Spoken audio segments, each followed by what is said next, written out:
Besides the late Gringo and a few others, Kapfupi is one of the greatest comedians to have ever emerged out of Zimbabwe. He is funny, he is hilarious, he is humble, he is lovable, he is a comedian, a musician, and he is extremely talented.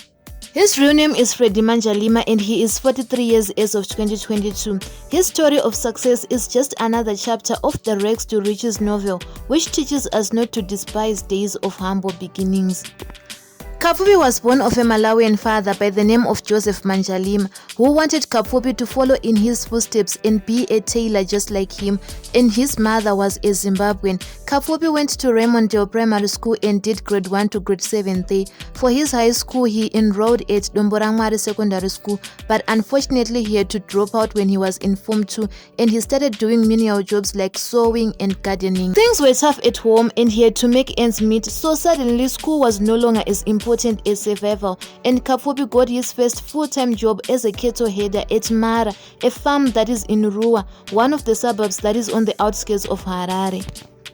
From there, he later on got a job as a gardener at a farm that is along Mutare Road. But during all this time, Kapfupi had a fire that was burning inside of him, a passion for acting which had been ignited when he was at Raymondale Primary School in grade 4 when he was first introduced to drama acting. Eventually, Kapfupi got tired of farm work and decided to follow his passion for acting, so he became one of those guys that frequently thronged Harare's First Street in order to showcase their acting skills. From the early days, many passerbys could see that Kapfupi was talented, not only talented but gifted, so he became one of the regular favorites, and he is considered to be one of the guys that revolutionized street theater in Harare. Kapfupi was so good that whenever he was performing during street theater, he would get huge tips from his viewers. As a result, that became his source of income. But his big break was to come in 1998 when he joined hands with Jeffrey Chikwesere, who is popularly known as Apiri.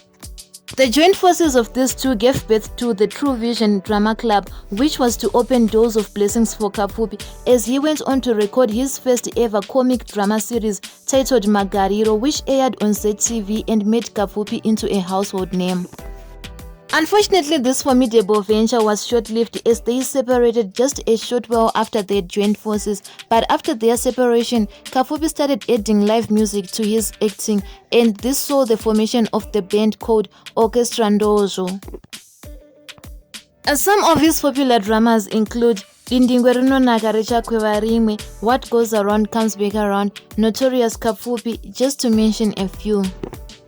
On to his musical career, Kapfupi started recording in 2005, and after that he released his first ever album titled Uchakanga Wai, which did fairly well on ZTV as it received heavy rotation.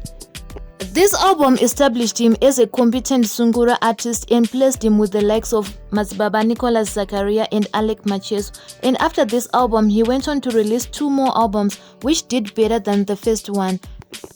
Of all of Kapfupi's albums, it was the album that contained the hit track Mainga, which saw Kapfupi shooting up to nationwide popularity, as through the mixture of comedy and his music, he managed to reach other people in Zimbabwe whom he had failed to reach through his comedy only.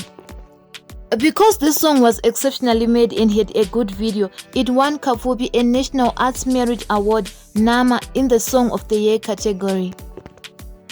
Another important phase in Kapfupi's career is the time he went to London in 2013 together with Marabha.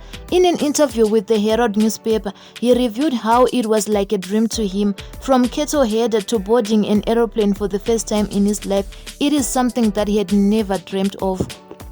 In London, Kapfupi and Marabha had been invited by Philip Chiyangwa's daughter Stephanie to entertain guests at the launch of her album titled Situation Is Never Destiny. During this time, things were going extremely well for him and he was surely climbing the ladder of success, and heaven was smiling upon him. He managed to upgrade his car from a Mazda 323 to a BMW. He opened a bar and he even had bodyguards on his payroll. From here, let's quickly take a look at his personal life before we move on to the few controversies that surround him. Kapfupi has been married twice in his life. At first, he was once married to Margaret Gejo, with whom he has 3 children. Kapfupi and Margaret were married back then when Kapfupi was not yet famous.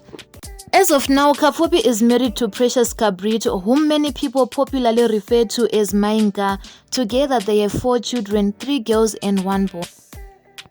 So all in all, Kapfupi has 7 children, and it is interesting to note that one of his sons by the name of Kapfupi Youth is also an aspiring musician, and his music is doing fairly well. Kapfupi lives in Epworth, and his estimated net worth is around $200,000, calculating from his house, car, residential stands amongst the many assets. On to controversies surrounding Kapfupi. Number 1. In 2015, it was reported that Kapfupi had gone bankrupt and was flat broke. It was even reported that he had failed to produce his 2014 music album due to a lack of finances. However, he denied these allegations and stated that he had not released his album due to other reasons, and it was the work of his enemies who were spreading such rumors. Say this as he might have, it was reported that he was not only failing to produce his album, but he was also failing to pay band members, and he had even closed his bar called Kwamainga in Epworth, and he had resorted to performing in rural areas due to a lack of funds. Number 2. In 2015, Kapfupi once made news headlines for kidnapping his own children. Well, he did not kidnap them as per the English meaning of the word, but he just took them out of the care of his ex-wife Margaret Gejo without a full agreement. So to spite him, Margaret went and reported the matter to the papers. Unfortunately for Margaret, the stunt backfired and went on to reveal some very interesting details about the two. On Margaret's side, it was revealed that she was in her 3rd marriage and she was incapable of taking care of the children.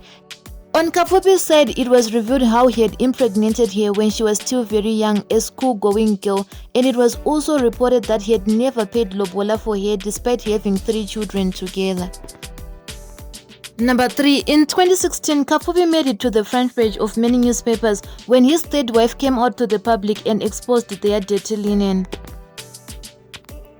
Kapfupi's 3rd wife at that time was Patience Chimbari, with whom he had a 2-year-old daughter, but Patience claimed that Kapfupi was not taking care of them to such an extent that their child didn't even have a birth certificate at the time.